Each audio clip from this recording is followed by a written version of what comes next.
ബംഗളൂരുവിലെ മാറത്തഹള്ളിയിൽ വൻ കവർച്ച. വീട്ടുജോലിക്കെത്തിയ നേപ്പാളി ദമ്പതിമാർ ഒരു വീട്ടിൽ നിന്ന് 18 കോടിയുടെ സ്വർണവും ഡയമണ്ടും കവർന്നു.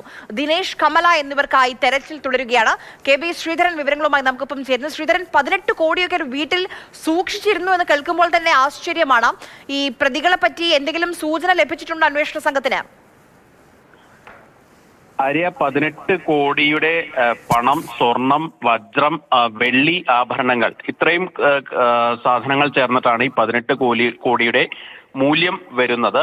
ഇത്രയും സംഭവങ്ങൾ, വില കൂടിയ വസ്തുക്കളാണ് ആ വീട്ടിൽ നിന്ന് വീട്ടുജോലിക്കാരായിട്ടുള്ള ആളുകൾ കവർന്നത്. നേപ്പാളി ദമ്പതിമാരാണ് ഈ വീട്ടിൽ ജോലി ചെയ്യുന്നത്. ആ CCTV ദൃശ്യങ്ങളൊക്കെ കാണാം.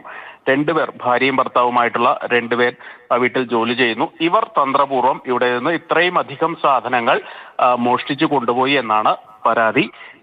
വലിയൊരു കോൺട്രാക്ടറുടേതാണ് ഈ വസതി.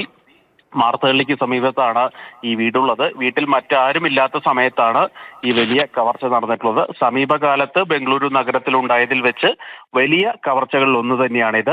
ഏതായാലും ഈ സംഭവത്തിൽ ഒരാൾ, അതായത് ഈ ഭർത്താവ് പിടിയിലായിട്ടുണ്ട്, കസ്റ്റഡിയിലായിട്ടുണ്ട് എന്നാണ് നിലവിൽ ലഭിക്കുന്ന വിവരം. ഇയാളിൽ നിന്ന് കുറച്ച് സ്വർണം റിക്കവർ ചെയ്തിട്ടുണ്ടെന്നും മനസ്സിലാക്കുന്നു. എന്നാൽ ഭാര്യ എവിടെയാണെന്ന് സംബന്ധിച്ച് കൃത്യമായിട്ട് വിവരം ഇതുവരെ ലഭിച്ചിട്ടില്ല.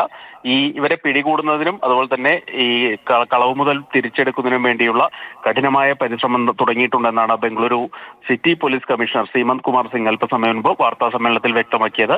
ഏതായാലും ഈ നഗരമധ്യത്തിൽ ഇത്തരത്തിൽ വലിയ കവർച്ച നടന്നത് ആശങ്കപ്പെടുത്തുന്ന ഒരു കാര്യം തന്നെയാണ്.